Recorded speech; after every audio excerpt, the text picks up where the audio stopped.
In rugby, you give everything to the game.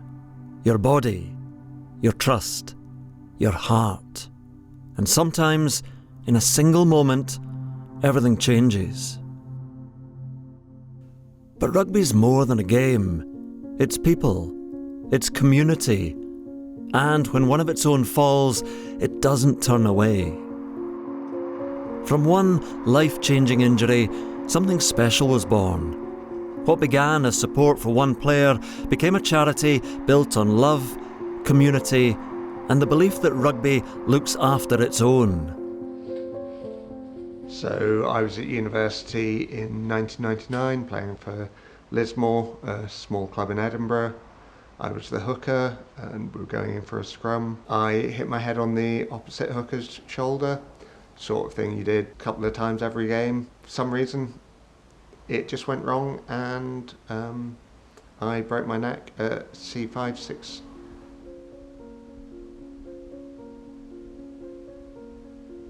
Initially there's a certain amount of denial and kind of hope. They always say you never know what's going to happen, so the first couple of months it's not that bad, and then I think the fairly usual path is you sink into the lowest point a couple of months after the injury. And back in those days there was very little kind of mental therapy or anything like that. I think I was fairly unbearable to be with, really, because obviously everyone else in your life is kind of grieving at the same time, but the focus is on you as the injured person. So really it just took time to become accustomed and kind of get used to what life was. That is where Hearts+Balls actually started from. The fundraising that was initially aimed only at me, people felt there was a need to carry it on. At the time, the rugby club that he was playing for set up some fundraising efforts to help him in his initial kind of rehab to get him through the injury. And as a result of that, it became apparent that there was so much love and feeling and support for Struan that they decided to set up the charity Hearts+Balls and look at the kind of wider opportunity. Very often players who are injured don't have, perhaps it's insurance, or there could be just the scale of the injury and the implications of the injury for their lifestyle. Could be, for example, a student who might be at university who suffers quite a serious injury and then needs help to fulfil the rest of that course.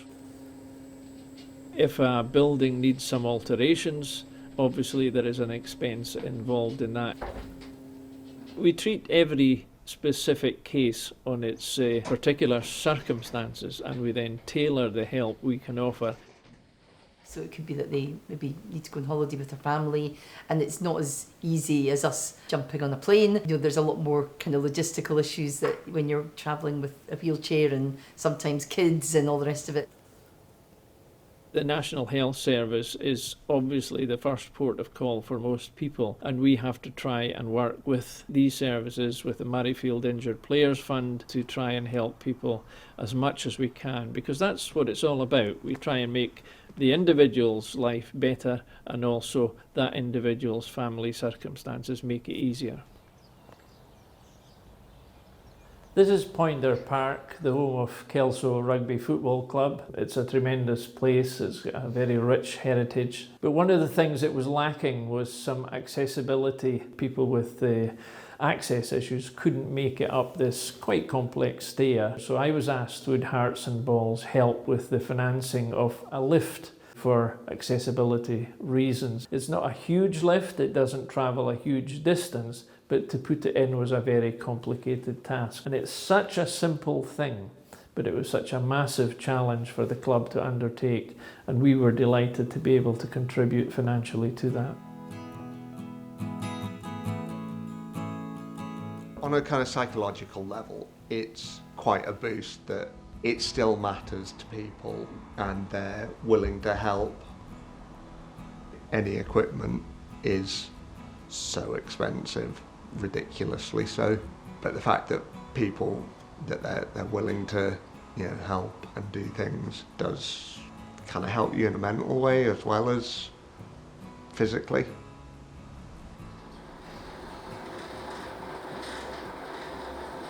Well, my name is Connor Hughes.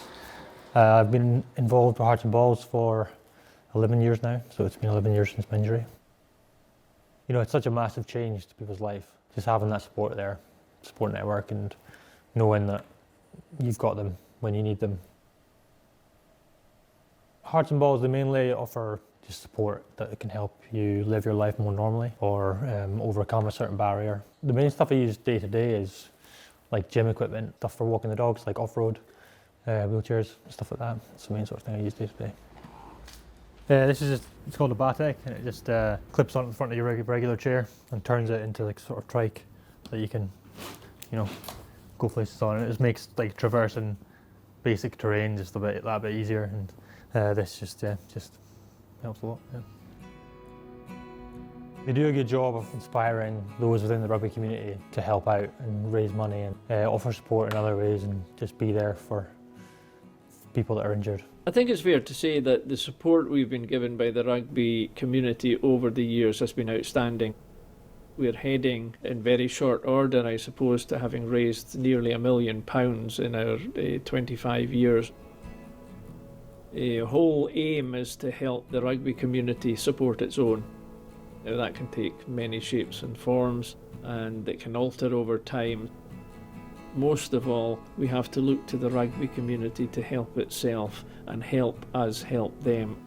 Our motto is helping rugby help its own, and that is so important, and people that at all levels of the game can be involved in Hearts+Balls. It can be anything from a disco, where people come along, just pay an entry fee, right through to something that is more kind of organised. Generally, it's the rugby community, people that have played rugby or are in rugby, who are doing things for the charity to fundraise. There's things like Scottish Rugby fan groups that constantly fundraise for us every year. They go to an away match and they'll do a collection. So it's anything as simple from a collection to something that is like somebody doing the marathon or a kilt walk. It's usually other people, and sometimes we do organise our own fundraisers ourselves, but it tends to be other people that are wanting to help.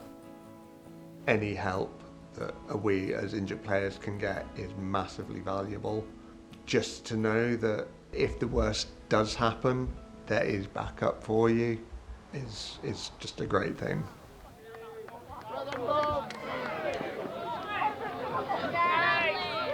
Be confident. It's very easy to become a shy, retiring wallflower. It does get better, and your life isn't going to be the same as it was, but that's not any reason that your life can't be good or enjoyable. Be the first one on the dance floor. Speak your mind. Say what you need. Even if you don't feel that way, fake it till you make it. That way life presents you with more opportunities, and it also makes life easier to live with. It has to exist, because there's so many people that we can help. And rugby is a massive community in Scotland, and the more people that know about us will hopefully mean that they will consider us when they're doing something for charity, and they'll think, right, Hearts+Balls, they're the rugby charity, we're going to help them. The charity is very like rugby itself. Rugby has got a great ability for helping its own, and sometimes that just happens without any great organisation. But of course sometimes you need some intervention, and it's interventions from charities like Hearts+Balls that make such a difference. So it's very hard when you want to help someone and you don't know how to help them, so it's great to have some expertise as well. So both in expertise and in funding, it's been great for Scottish Rugby. What we're finding increasingly is the more we do, the more recognition we get and the more support we get. And as long as we have the recognition from the rugby community that what we are doing is good, a good thing, it's as simple as that, we will fulfill their aspirations.